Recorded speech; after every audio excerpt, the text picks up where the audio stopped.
विशेष कार्यक्रम है जिस पर हम एक विशेष मुद्दा उठा रहे हैं। पकती हुई उम्र में नौकरी से बेदखली का खतरा, छटनी का खतरा या बेरोजगारी का खतरा। एक उम्र होती है जब हम 45 से 55 साल के बीच में जाते हैं। ये ऐसा समय होता है कि जब हमें मैक्सिमम जिम्मेवारियां हमारे ऊपर होती हैं। किसी को अपनी बेटी की शादी करनी है, किसी को अपने बेटे को सेटल करना है, आदि मकान खरीदने का सोचता है। इस तरह से अलग अलग चीजें व्यक्ति सोचता रहता है। लेकिन इसी समय में अगर किसी की नौकरी की छटनी का खतरा उसके ऊपर आ जाए, तो ये जो छटनी है, ये जो बेरोजगारी है, ये ज्यादा भयावह और खतरनाक हो जाती है। इस विषय को मैं आप सब लोगों की मदद से समझने की कोशिश करूंगा कि इसके क्या उपाय हैं, इसको किस तरह से ठीक किया जा सकता है।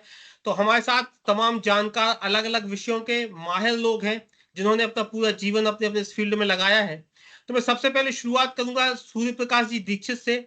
आप भोपाल से हैं और एक जाने माने समाजशास्त्री हैं। नीरज जी, इस पूरी समस्या को आप एक समाजशास्त्री के रूप में किस तरह से देखते हैं? नीरज दीक्षित जी। सबसे पहले आलोक भाई आपको नमस्कार, सभी विषय विशेषज्ञों को मेरा नमस्कार। आपने बहुत गंभीर समस्या को आज इस रखा है चर्चा के लिए। आधुनिक समय में जो असमय नौकरी या जो पकती उम्र में जो छटनी की व्यवस्था हो रही है, जिससे सबसे ज्यादा प्रभावित परिपक्व लोग ही हो रहे हैं, जिनकी उम्र पक चुकी है वो लोग प्रभावित हो रहे हैं। समाजशास्त्री दृष्टिकोण से ये बहुत महत्वपूर्ण है। इसका विश्लेषण कई तरीके से समाजशास्त्र करता है। अगर समाजशास्त्री दुर्खीम के शब्दों में हम बात करें, स्ट्रक्चरल फंक्शनलिज्म एक उनकी थ्योरी है। उस थ्योरी के अनुसार समाज एक संगठित संरचना है जिसमें समाज के प्रत्येक घटक की भूमिका होती है। और जब कभी भी पकती उम्र में या असमय ऐसी स्थिति अगर किसी के साथ होती है, अगर छटनी होती है और नौकरी उनकी जाती है, तो इससे न केवल वो व्यक्ति खुद, बल्कि उनका जो पारिवारिक संस्था है, मतलब परिवार है, शिक्षा है, स्वास्थ्य, ये सभी संस्थाएं प्रभावित होती हैं। तो इसमें प्रत्येक घटक जिम्मेदार है और उसमें से एक व्यक्ति जो पकती उम्र में है, अगर उसकी छटनी ऐसे समय होती है जरूरत के समय, तो उससे ये सामाजिक इस अस्थिरता उत्पन्न होती है। अगर इसी तरीके से हम बात करें कि सामाजिक संघर्ष की थ्योरी, जो कॉन्फ्लिक्ट थ्योरी है कार्ल मार्क्स की, जो कि पूंजीपति वर्ग और श्रमिक वर्ग के बीच में कही गई थी ये थ्योरी, और आज के परिप्रेक्ष्य में आधुनिक काल में भी यही कारगर हो रहा है कि जो श्रमिक वर्ग है वो शोषित हो रहा है, जो पूंजीपति वर्ग है वो अधिक लाभ लेने के लिए अस्थायी नौकरियां या अस्थायी रूप से श्रम का इस्तेमाल अपनी सुविधा के अनुसार कर रहा है, अपनी आमदनी बढ़ाने के लिए और अपने उद्देश्यों की, स्वार्थों की पूर्ति करने के लिए। तो जो कार्ल मार्क्स की कॉन्फ्लिक्ट थ्योरी है वो बिल्कुल इस तरीके से ये सिद्ध करती है कि ये जो पूंजीपति व्यवस्था है, इसमें एक सामंजस्य होने की आवश्यकता है जिससे ये अस्थिरता को हम मिटा सकें। तीसरी थ्योरी है सोशल एक्सचेंज की थ्योरी। सोशल एक्सचेंज में एक लेबर है, एक नियोक्ता है, वो परस्पर एक दूसरे के साथ एक्सचेंज काम करते हैं। वो मेहनत करके काम करके देता है, ये बदले में उसको पूंजी अपनी आय से उसका जीवन निर्वहन करते हैं, उसके लिए वेतन देते हैं।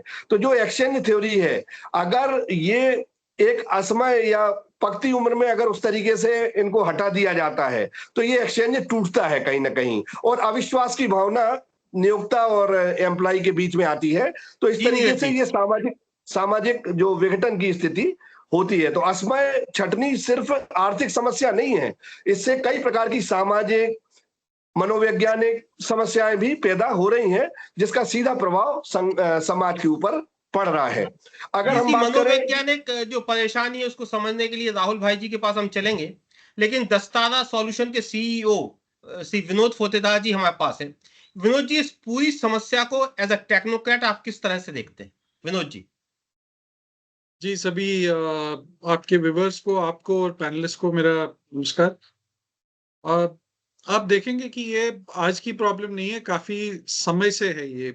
एक टाइम था जब पॉपुलेशन कम थी, जनसंख्या कम थी और सरकारी नौकरियों की ओर जाते थे। शायद हर परिवार में या दो एक परिवार में एक आदमी को सरकारी नौकरी मिलती थी और बाकी कुछ इधर उधर का काम करके काम चला रहे थे। प्रॉब्लम यह है कि जिस हिसाब से पॉपुलेशन का ग्रोथ हुआ है, उस हिसाब से जो इंडस्ट्रियल डेवलपमेंट है या गवर्नमेंट या सरकारी व्यवस्थाएं जो जॉब्स की होनी चाहिए थी वो हुई नहीं है और ना ही स्किल्स की ओर ध्यान दिया गया। अब अगर कोई व्यवसाय अच्छे से खड़ा करना चाहता है, R&D वाला, जिसमें एम्प्लॉयमेंट बढ़ जाए, कोई अच्छी इंडस्ट्री, तो उस तरह के स्किल्स भी इम्पार्ट नहीं होते हैं कॉलेजेस में या स्कूल्स में। तो स्किल डेवलपमेंट के नाम पे बहुत गोल ही है अभी हिसाब किताब सारा, ताकि जो लार्ज कॉर्पोरेट्स को या इंडस्ट्रियल शेड्स को या मैन्युफैक्चरिंग सेक्टर में या एग्रीकल्चर सेक्टर में जिस तरह के स्किल्स की जरूरत है ताकि आप एक्सपोर्ट कर पाए, तो वो भी जीरो है। अब अगर एक सीरियस सा मामला है ये, अब ये कैसे सॉल्व हो जाएगा, बहुत ही मुश्किल है ये 10-15 या 20 मिनट में आज आपने शुरुआत करी है, तो इस पे गंभीरता के साथ अगले फर्दर सेशंस में और डिस्कशन किया जा सकता है। बट मेनली ये गवर्नमेंट का रोल है। आप अगर देखेंगे, अगर स्टूडेंट्स का ही देखेंगे आप, जब 12वीं पास हो जाती है, 12वीं पास होने के बाद बहुत सारे बच्चे जो अपनी चॉइस का उनको चाहिए होता है, जहां जाना चाहते हैं, वो नहीं मिल पाता उनको, और एक भीड़ सी लग जाती है, सारे आईआईटी के पीछे लगेंगे, आरईसी के पीछे लगेंगे, या जिसको जहां किसी एक जगह पे। हम आपसे विस्तार से अगले राउंड में फिर आएंगे।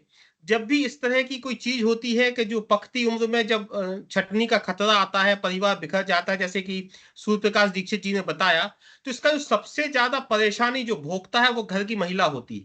तो घर की महिला को किस तरह की परेशानी होती है या परिवार को किस तरह की परेशानी होती है, हमारे साथ शारदा दीक्षित मैडम है, जो समाज सेविका है, और इस तरह के फील्ड्स में, इस तरह के मुद्दों को लेकर वे संघर्ष भी करती हैं। वे सिर्फ विचार नहीं रखती हैं, वे संघर्ष भी करती हैं। एक संघर्षशील महिला है। तो श्रीमती शारदा दीक्षित जी हैं, उनसे हम पूछेंगे कि मैडम, इस पूरी समस्या को आप किस तरह से देखती हैं? सभी व्यूवर्स को और पैनलिस्ट को हमारा नमस्कार।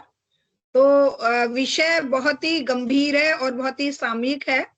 ये बात आपने सच कहा कि सबसे ज्यादा खामियाजा, चाहे कोई बेरोजगारी की समस्या है, चाहे कोई प्राकृतिक आपदा है, या चाहे सामाजिक विघटन है, उन सब समस्याओं में, चाहे महंगाई है, वो सब समस्याएं सबसे ज्यादा महिलाओं को प्रभावित करती हैं, क्योंकि महिलाओं के जिम्मे घर चलाना, परिवार की देखभाल करना, और परिवार को कम से कम जो आवश्यक उसकी वस्तुएं हैं, रोटी, कपड़ा, शिक्षा, चिकित्सा, वो सब सबसे पहले महिलाओं को प्रभावित करता है। अगर घर में जो कमाने वाले पुरुष हैं, आजकल तो खैर महिलाएं भी बराबर कमाती हैं, और ये समस्याएं पुरुष हो या महिलाएं, बढ़ती उम्र में छटनी की समस्या सबको ही झेलनी पड़ रही है।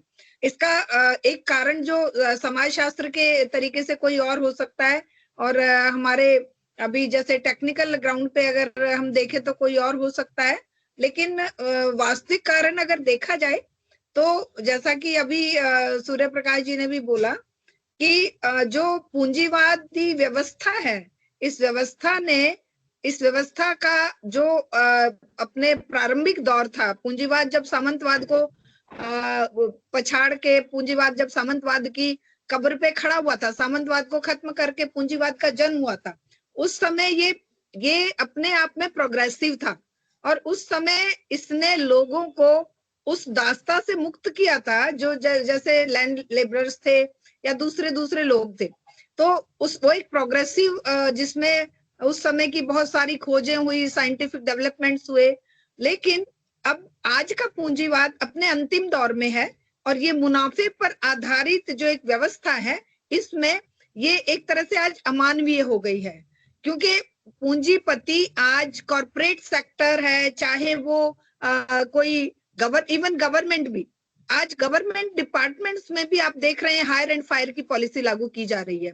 ये बिल्कुल मतलब मानने योग्य बात कम से कम भारत में नहीं है कि जनसंख्या अधिक होने के कारण ही रोजगार नहीं है। जनसंख्या अपने आप में 60% युवा आबादी वाला देश, और 50 की उम्र तक युवा ही माना जाता है, 50-60 की उम्र तक। तो उस उम्र तक अगर हम अपने लोगों को डिस्कार्ड कर दे रहे हैं कि वो कितनी देर कमा रहे हैं, एक तो पढ़ते पढ़ाते 30 साल की उम्र तक तो रोजगार वैसे ही नहीं मिल रहा आजकल, और फिर जब वो 10 साल रोजगार कर ले, 20 साल रोजगार कर ले, जब उसका बिल्कुल पीक का टाइम है, तब अगर उसे नौकरी से छटनी करके बाहर निकाल दिया जाए, तो इसका कारण ये नहीं है कि जनसंख्या बहुत ज्यादा, इसका कारण ये है कि मुनाफाखोर ये व्यवस्था अपने मुनाफे को इंटैक्ट रखने के लिए या मल्टीप्लाई करने के लिए हायर एंड फायर की पॉलिसी अपना रही है, और इसके एक तरह से इनह्यूमन है। इसके मुनाफे के आगे उनको किसी परिवार का एक जो परिवार का विध्वंस वो नहीं दिख रहा है, एक साइकोलॉजिकल जो इफेक्ट पड़ रहा है वो नहीं दिख रहा है। जो परिवार बिखर जाएगा, घर बनाने के उनकी उम्र होती है, बच्चों की शादी की, बच्चों की पढ़ाई की, सेटलमेंट की, वो सब चीजें बेमानी है इनके मुनाफे जी के शारदा आगे। मैडम, हम आपके पास फिर आएंगे। हमारे पास राहुल भाई जी हैं। राहुल भाई जी इस देश के बहुत जाने माने युवा नेता रहे हैं, राष्ट्रीय स्तर पर रहे हैं और मनोविज्ञान के छात्र हैं। उन्होंने पीएचडी मनोविज्ञान में किया है।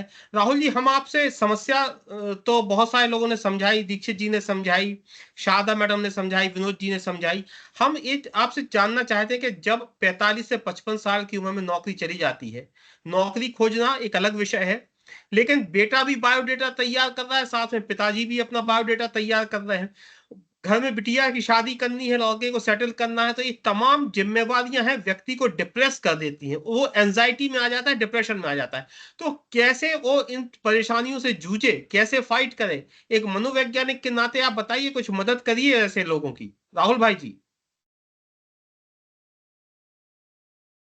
आपका माइक बंद है। राहुल भाई जी, आपको माइक खोल के मदद करनी हाँ होगी। हाँ हाँ हाँ हाँ हो फुल की मदद करता हूँ। हमारे जी। सभी पैनलिस्ट भाइयों को और साथियों को नमस्कार। सवाल बहुत पेचीदा तो नहीं है, क्योंकि शारदा जी ने भी और यहाँ सूर्य प्रकाश जी ने बहुत सारी जो सामाजिक, राजनीतिक और आर्थिक परिस्थितियों का बयान किया है कि मनुष्य का जीवन किसी भी हालत में बुरी स्थितियों में जा रहा है और बुरी स्थितियों का मनोवैज्ञानिक प्रभाव त्योहारों में तो दिखाई देता है। सवाल उसके नियंत्रण का है। लोग जैसा कह रहे हैं कि नियंत्रित कैसे हो और उसे क्या करना चाहिए। 45 से 50 की उम्र वाकई बहुत क्रिटिकल उम्र होती है और उस हालत में वो एक मैच्योरिटी का वो लेवल ले लेता है जहां उसकी एक रिस्पेक्ट, सेल्फ रिस्पेक्ट भी होती है। तो जो उसके सेल्फ एस्टीम के सवाल हैं, सेल्फ रिस्पेक्ट के जो सवाल हैं, वो सारे क्रश होते हैं जब उसके पास भोजनों की व्यवस्था नहीं होती। रोजगार का मतलब है भोजन। रोजगार जब काम करता है तो उससे 4 पैसे मिलते हैं और उससे भोजन अर्जित करता है। तो जब उसका रोजगार छूट रहा है तो आप समझिए कि उसके पास कितनी सारी एबनॉर्मैलिटी उसके वो अंदर ले लेगा, उसके अंदर पैदा होगी और उससे पूरा परिवार, सारा का सारा परिवार प्रभावित होगा। इसमें कोई शक नहीं। संबंधों पर असर पड़ेगा और उन जब संबंधों पर असर पड़ेगा तो वो समाज के अंदर भी रिफ्लेक्ट होगा। तो एक व्यक्ति के तौर पे उसकी जो मनोवैज्ञानिक दुर्दशा है उसको संभालने का, उसको कंट्रोल करने का या उसको कहीं पर संयोजित समाहित करने का कोई रास्ता उसे ढूंढना है। तो एक ही तरीका बचता है जो सामाजिक और राजनीतिक परिस्थितियों में रिफ्लेक्ट होता है कि उसे किसी भी स्तर पर अब आम तौर पे लोगों को उनके बीच में रहना और उनको ऑर्गेनाइज करना उनका एक रास्ता हो सकता है, लेकिन खुद का एक व्यवसाय ढूंढना और सामंजस्य बिठाना ये बहुत बड़ी कठिन परिस्थिति है और इस मामले में शायद मनोविज्ञान कोई मदद इसमें नहीं कर पाएगा। बस इतना कर सकता है कि चिकित्सा का एक उसे कोई फॉर्मूला दे देगा कि आप अपने दिमाग को नियंत्रित रखिए, आप अपने पेट को भी नियंत्रित रखिए। भूख तो देखो रहेगी, लेकिन काम नहीं है तो पैसा नहीं है, तो भूख का जी वो मैं समझ करेगा। हमारे साथ प्रेम चावला जी हैं। आप भोपाल के जाने माने उद्योगपति हैं, आनंद ऑर्गेनिक्स के मालिक हैं और बड़े मशहूर व्यवसायी हैं। प्रेम जी, आप अपनी बात कहिएगा, लेकिन आपके ऊपर जो आरोप लगे हैं, बहुत सारे लोगों ने कहा है कि आप हायर एंड फायर कहते हैं, आप मुनाफाखोरी कहते हैं, आप अमानवीयता कहते हैं। सारे आरोपों के जवाब आपको देने हैं। आप पहले अपनी बात कहिएगा, फिर आरोपों के जवाब भी दीजिएगा। प्रेम चावला जी। जी, मैं मंच को नमस्कार करता हूं और सभी आरोपों को सहजता से स्वीकार भी करता हूं। क्या है कि अरे अब मेरी आवाज आ रही है? जी। तो जी, आ अब रही। इसके अंदर में क्या है कि मैंने अभी तक देखा, हम सब लोगों ने इस प्रॉब्लम को डिस्कस किया है, पर इसका रूट कॉज क्या है, ये होती क्यों है ये प्रॉब्लम। तो मैंने जो अपने निजी जीवन में या व्यापारिक जीवन में जो उसका अनुभव किया है वो ये है कि कोई भी आदमी जब अपना कैरियर शुरू करता है 25-27 साल की उम्र के अंदर में, तो मैं उस कम्युनिटी की बात कर रहा हूँ जिनको ये वाली प्रॉब्लम आती है, जो एक प्रोफेशनल बन जाते हैं और किसी एक अलग स्ट्रीम में चले जाते हैं, उनको मैं इसमें कंसिडर नहीं कर रहा हूँ। मैं प्राय उन लोगों को कंसिडर कर रहा हूँ जो मिडिल मैनेजमेंट के अंदर में फंस जाते हैं आके। तो ये जो 45 से 55 का जो आपने बताया है ना, इसको हम लोग अपने यहाँ पे प्रोफेशनली मिड एज क्राइसिस बोलते हैं। ये क्यों डेवलप होता है? इसलिए होता है क्योंकि जो 25 साल से 27 साल की उम्र में आदमी अपना कैरियर शुरू करता है, तो उसका स्किल डेवलपमेंट जो है उस तेजी से नहीं होता है। जितनी तेजी से उस पे उसका ध्यान भी नहीं होता है। उसका ध्यान किस पे होता है? अपने इंक्रीमेंट के ऊपर में, क्योंकि उसको पैसों की जरूरत है और उसके इंक्रीमेंट के ऊपर में वो इधर से उधर जॉब हॉपिंग भी बहुत तेजी से करता है। जब वो जॉब हॉपिंग कर रहा होता है तो उसको वो समझता है कि उसका टैलेंट की वजह से उसको हायर किया जा रहा है, जबकि उसका टैलेंट नहीं हायर होता है, उसकी यूथनेस हायर होती है, जो कि थोड़े-थोड़े एक्सपीरियंस के साथ में होती है। 30 साल का आदमी यूथ होता है with the experience of 3-4 years. वो 35 साल में भी उसको 10 साल का एक्सपीरियंस हो जाता है, पर एक्चुअली वो यूथ ही होता है उस टाइम पे। जब वो 45-50 की एज में आ जाता है तो उसकी यूथनेस चली जाती है। जब उसकी यूथनेस चली जाती है तो उस पीरियड के अंदर में जो पीरियड था, उसने ग्रोथ तो ले लिया, इंक्रीमेंट्स तो ले लिया सैलरी के अंदर में, इधर से उधर जाके अपने वर्टिकल चेंज कर करके, पर उसने अपनी स्किल डेवलप उतनी नहीं करी। अब जब उसको उस जगह पे आके यूथनेस बचती नहीं है तो खेल किस पे खेलना पड़ता है? खेल खेलना पड़ता है उसको अपनी एक्सपर्टाइज के ऊपर में, और एक्सपर्टाइज उसके पास में होती नहीं है, तो यहाँ पे वो फेल हो जाता है। अगर आप देखें तो क्रिकेट के ग्राउंड के अंदर में भी आज विराट कोहली जो है टूवर्ड्स रिटायरमेंट जा रहा है, पर तब भी उसने अपनी फिटनेस रखी है, पर उसने खेल का पैटर्न बदल दिया। धोनी ने भी लास्ट में अपना खेल का पैटर्न बदला था। तो ये लोग क्या करते हैं कि अपनी स्किल पे खेलते हैं। तो जब हम अपनी स्किल डेवलप नहीं करेंगे तो 45-50 की एज के अंदर में आप समझो कि मैं यूथ के तरीके से काम कर लूंगा, तो यूथ 25 साल आपसे आधी कीमत में मिल जाता है और आपसे ज्यादा काम कर लेता है। स्किल आपने डेवलप नहीं करी, एक्सपर्टाइज आपने नहीं ली अपने अंदर में। तो जब तक आप अपनी स्किल और एक्सपर्टाइज को नहीं लेंगे तो आपको ये वाली चीजें आगे जाके फेस करनी पड़ेंगी। मैं रोज यहाँ पे देखता हूँ, अपने ऑफिस में भी लोगों से मिलता हूँ, बहुत कॉमन प्रॉब्लम है 45 से 50 के अंदर में, क्योंकि स्किल बची नहीं, स्किल ली नहीं उन्होंने कभी भी। अब वो खेलेंगे किसके ऊपर में? यूथनेस बची नहीं तो स्किल है नहीं, तो अब यूजफुलनेस क्या रही आपकी? तो हम ये कहते हैं कि एम्प्लॉयमेंट देना एक इंपॉर्टेंट टास्क है, पर उसकी यूजफुलनेस भी तो होनी चाहिए ना। तो वो यूजफुलनेस किसको बनानी थी? उसी इंडिविजुअल को बनानी थी। तो वो इंडिविजुअल अपनी यूजफुलनेस बनाने में फेल हो जाता है, इसलिए इस वाले क्राइसिस के अंदर में वो लैंड कर जाता है। ये मेरा हमारे निजी साथ वरिष्ठ पत्रकार सचिन भदौलिया जी हैं। सचिन जी, आपने परेशानियां भी सुनी। कहा गया कि व्यापारी मुनाफाखोरी कर रहे हैं, हायर एंड फायर कर रहे हैं, कम कीमत में लोगों को रख रहे हैं, और व्यापारी वर्ग कह रहे हैं कि लोगों ने स्किल ही डेवलप नहीं किया, एक्सपर्टीज ही डेवलप नहीं किया, सिर्फ उम्र के कारण पहले तो भागते रहे, तो हम किस बेस पे जॉब कंटिन्यू करें, जबकि 1 लाख रुपए का काम हम 15,000 में भी करवा सकते हैं। सचिन जी, इस पूरी समस्या को आप किस तरह से देखते हैं? आपने परेशानियां भी सुनी और इसके आपने जवाब भी सुना। सचिन जी। नमस्ते। सबसे पहले तो मैं पूरे पैनलिस्ट जितने हैं सबको नमस्ते करता हूं। मैं बहुत हद तक प्रेम चावला जी जो बात कह रहे हैं यही मेरे दिमाग में चल रही थी। तो चावला जी से मैं आंशिक रूप से मैं सहमति व्यक्त करता हूं कि जब आप जाते हैं तो, लेकिन मैं सबसे पहले अगर मैं उल्लेख करूंगा कि भारत में या पूरे विश्व में रोजगार अगर उसके परिदृश्य के ऊपर अगर आप नजर डालेंगे तो आपको दो तरह से रोजगार आपको दिखाई देंगे। एक निजी सेक्टर है, एक सरकारी सेक्टर है।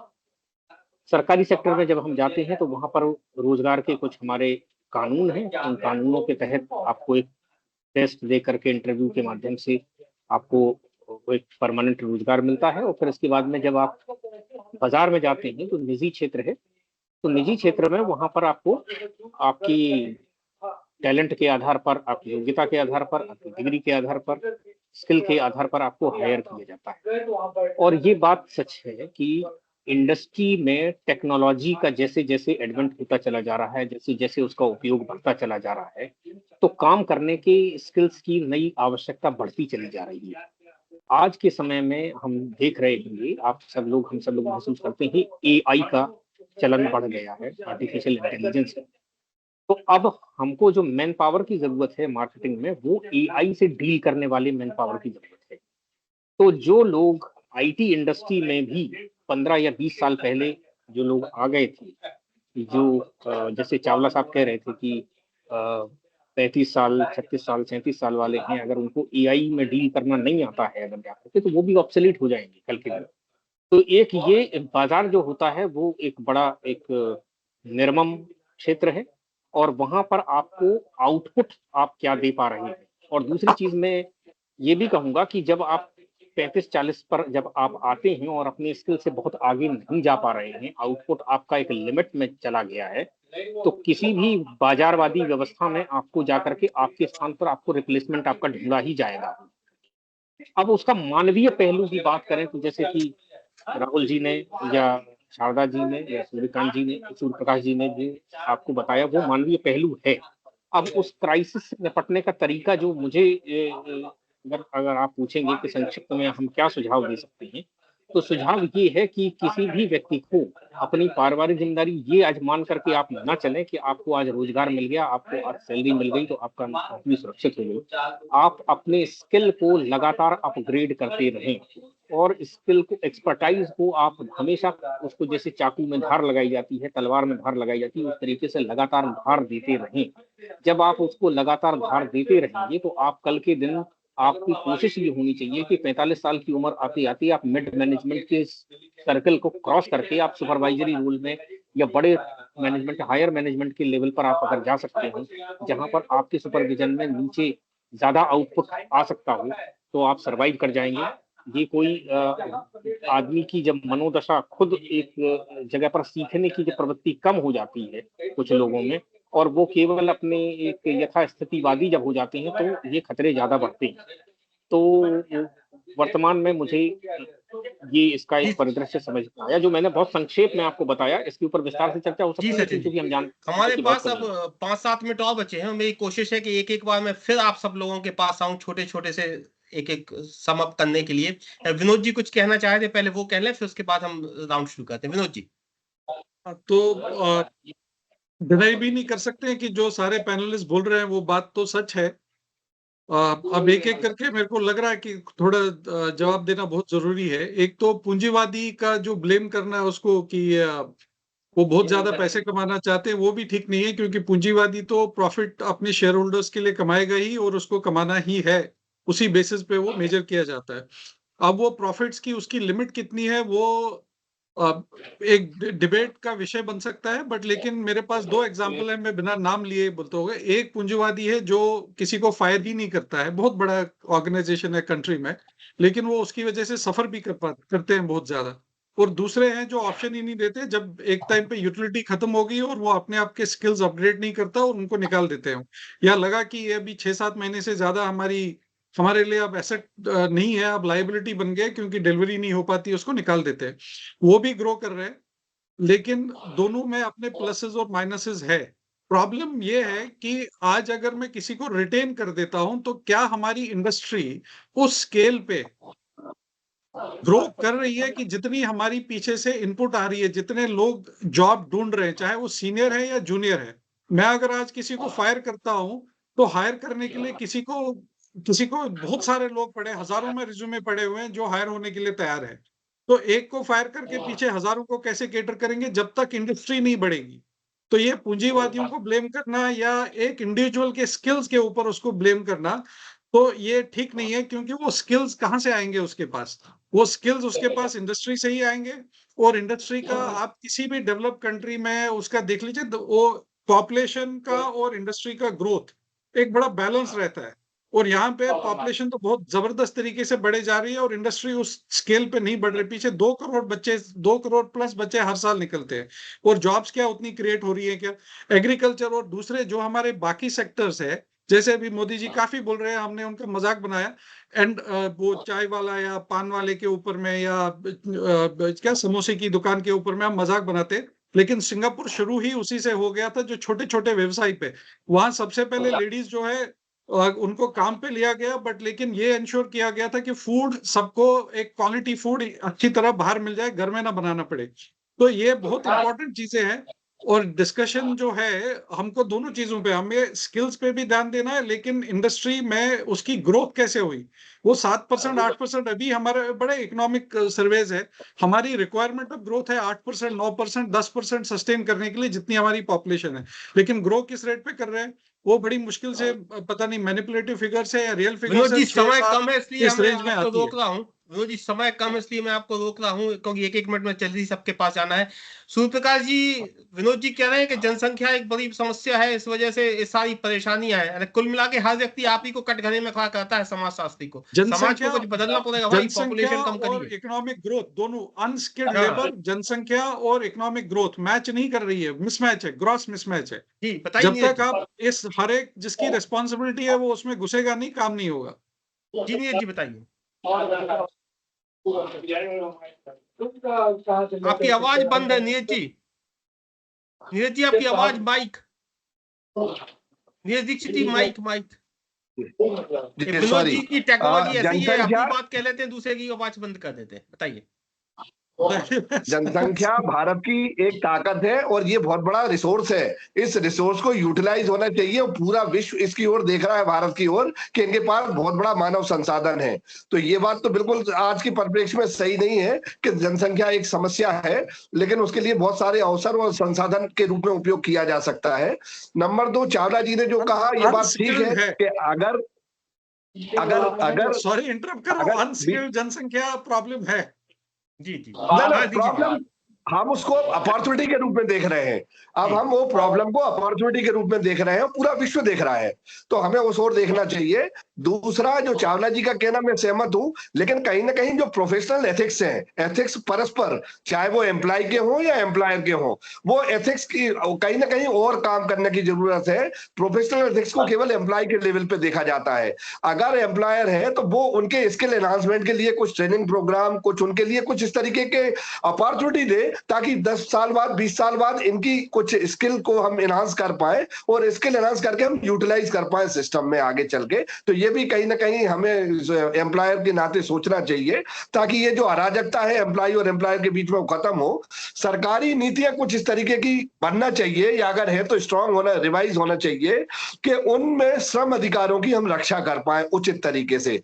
और इसके साथ साथ नौकरी की सुरक्षा, मतलब जो बढ़ाने के लिए कानूनी अधिकारों को हमें और सशक्त बनाने की जरूरत है, ताकि इन समस्याओं को हम उठा जा सके, क्योंकि ये गंभीर समस्या है जिससे सामाजिक संरचना प्रभावित हो रही है और असंगठित हो रहा है समाज। और ये जो समस्याएं जिन पे हम पहले भी कई बार बात कर चुके हैं, वो समस्याएं और बढ़ती जा रही हैं, सामाजिक असुरक्षा। दीक्षित जी, समय के कारण मैं आपको रोक रहा हूँ। शारदा मैडम, प्रेम चावला जी कह रहे हैं कि आप स्किल डेवलप करिए। हाँ बिल्कुल बिल्कुल, मैं चावला जी की बात से सहमत हूँ, लेकिन वो स्किल डेवलप करने की जिम्मेदारी स्टेट की है, इंडिविजुअल की नहीं है। स्टेट क्या प्रोवाइड करा रही है एजुकेशन के नाम पे, हम देख रहे हैं क्या दिया जा रहा है। जितना भी हमारा स्ट्रक्चर है, मैं तो खुद एजुकेशन में रही हूँ 40 साल, क्या दिया जा रहा है एजुकेशन पे हमारे बच्चों को। ये जिम्मेदारी जिसके लिए टैक्स पेयर टैक्स पे कर रहा है, उससे गवर्नमेंट ने अपने आप को खींच लिया है और एजुकेशन को भी स्किल डेवलपमेंट के लिए भी प्राइवेट हाथों में सौंप दिया है, और मनमाने दाम लेकर वो स्किल भी नहीं दे रहे हैं। इंफ्रास्ट्रक्चर के नाम पे धोखा हो रहा है बच्चों के साथ, और फिर वो ब्लेम भी इंडिविजुअल पे ही जा रहा है के पास स्किल नहीं है। वो बेचारे लाखों रुपए लोन लेके शिक्षा प्राप्त के लिए, वो स्किल और वो डेवलप करने के लिए, इंजीनियरिंग प्राइवेट कॉलेजेस की हालत आप देखिए, है मेडिकल कॉलेजेस की हालत देखिए।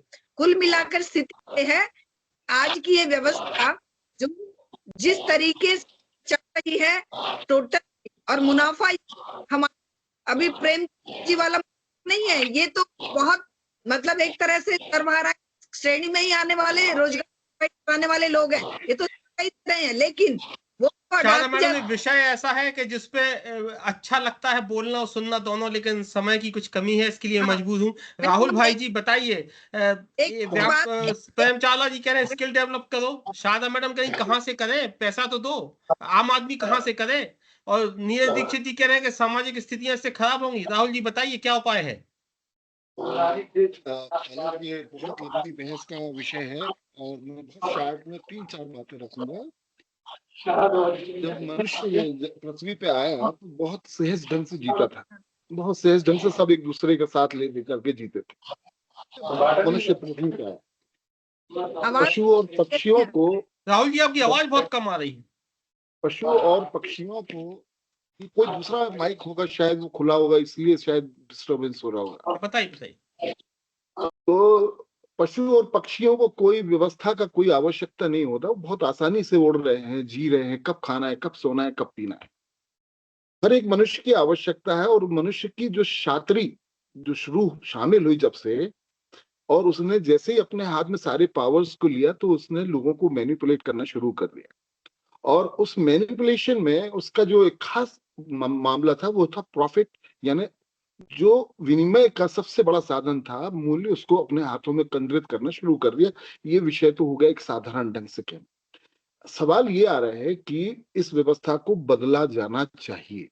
हम सारी समस्याओं पर बात कर रहे हैं, एम्प्लॉयर की बात कर रहे हैं, एम्प्लॉय की बात कर रहे हैं, और जो लोग सारे परेशानी में हो, जो परेशानी देने वाले सारे लोग हमारे सामने हैं।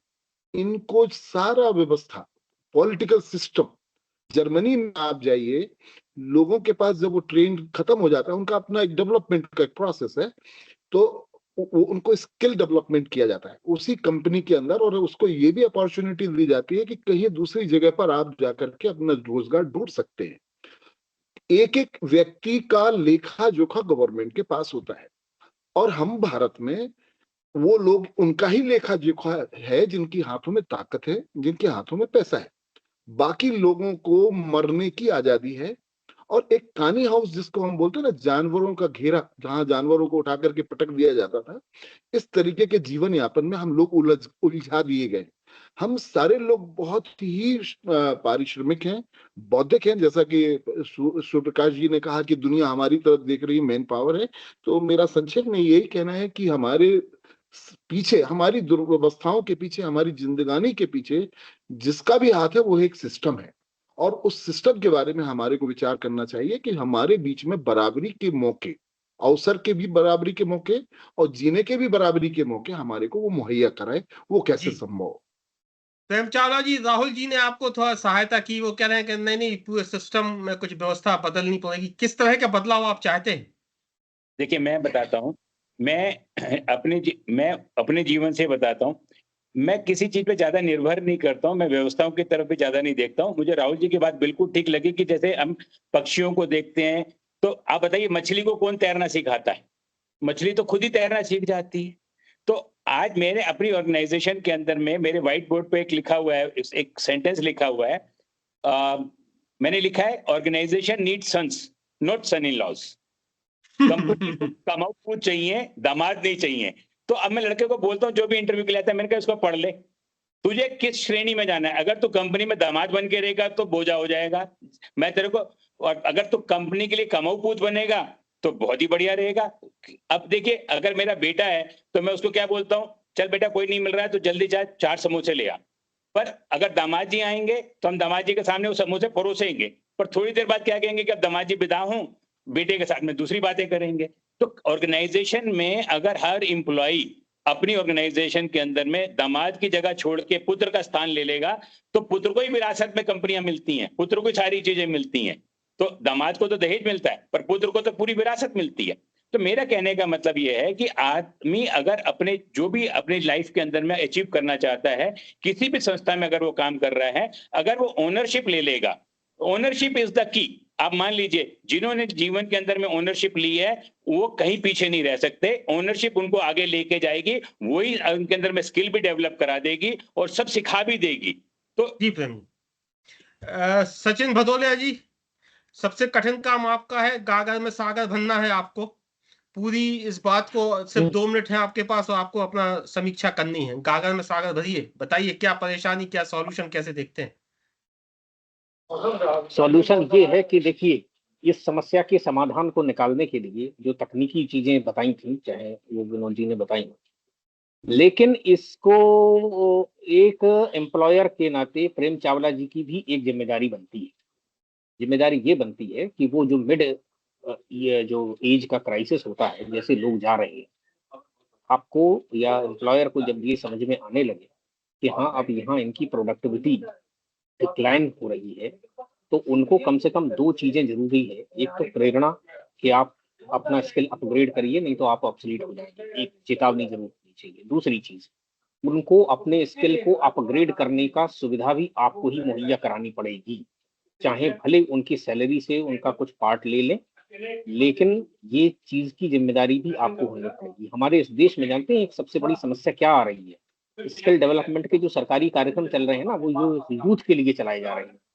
मिड एज क्राइसिस, जो मिड एज के लोग हैं, वो इंडस्ट्री खुद अपने अंदर इन हाउस ट्रेनिंग के प्रोग्राम कितनी जगह चलाए जा रहे हैं। अगर आप इसका अगर सर्वेक्षण करने आएंगे तो आपको लगेगा कि हाँ, यहाँ पर बहुत ज्यादा काम नहीं हुआ, और लगभग कुछ प्रोफेशनल कॉरपोरेट बॉडीज को छोड़ करके लगभग ये नेग्लेक्टेड एरिया एक पड़ा हुआ है।